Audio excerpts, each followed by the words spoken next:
Oh, smart. Okay. All right, so kidney, which the internal structures, you need to study on the big kidneys. The tube that comes down, ureter, goes to the urinary bladder, and then the urine would exit the body through the urethra. So we're seeing urethra right here. It would continue through the penis. For male structures, you guys need to know the prostate gland. So you need to see where the urethra comes down. Mm-hmm. There is this tube that comes around and then connects. Where those tubes come together, there's an enlargement right here. If you feel it, it's really hard. That little hard ball right there is the prostate gland. It's right where these tubes connect at the top of this. So that is the prostate gland. Then from urethra and those tubes and prostate gland, that section here of tube, this is called the urogenital canal, because urine and the genital structures, the reproductive tract, will connect here. So this part of the tube is urogenital canal. Then you're going to see it's sort of a distinct change at this point.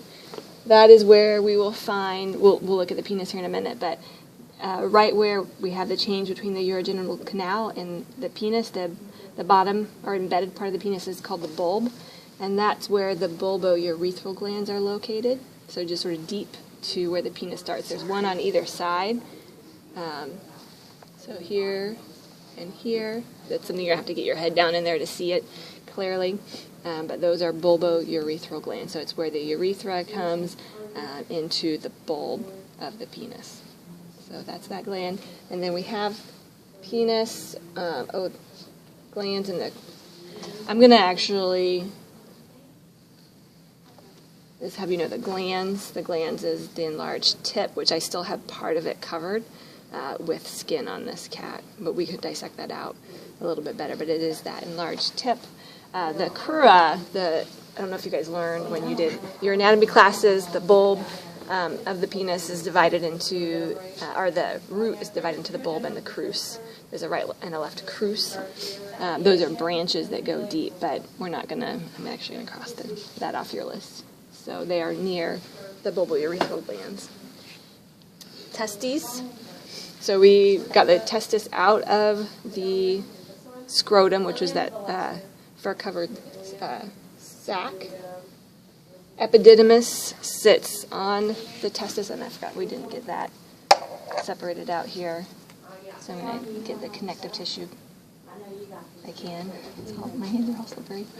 Alright, someone needs to hold that testis for me. Carefully. I'll try not to. It is slippery. That's the problem. We're just going to get some of this connective tissue off.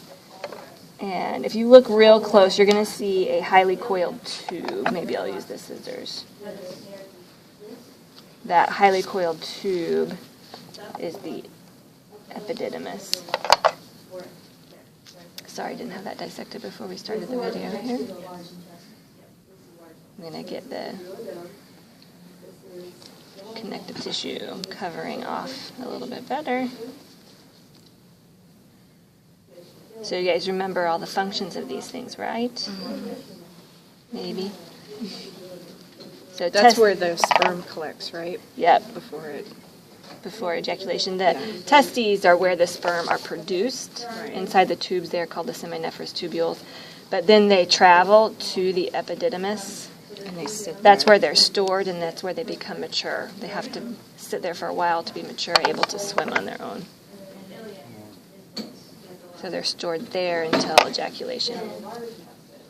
All right, now we're getting a little farther. So we can actually separate the testes versus the epididymis. So can you see this right here is the testis, and then this. And if you get your face up close, you'll see it's tiny coiled tube. So that is the epididymis. It keeps coming up and eventually straightens out and becomes this tube. Here we can see it more clearly, but all it goes up and around. That you can call, I have it listed as ductus deferens. It's the same thing that you may have learned as the vas deferens. Either name is acceptable. So that is epididymis. It runs, the vas deferens or ductus deferens runs up and all the way around. It connects to that urogenital canal. So that would be the path for the sperm. They start in the testes, go through epididymis, through the vas deferens, around urogenital canal, and then penis. All of this, the vas deferens and these blood vessels that are sort of wrapped together in this cord, that entire thing is called the spermatic cord. So if I asked for the whole thing, that spermatic cord, if I separated out the ductus deferens, or up here where you can just see it by itself, that's the actual tube.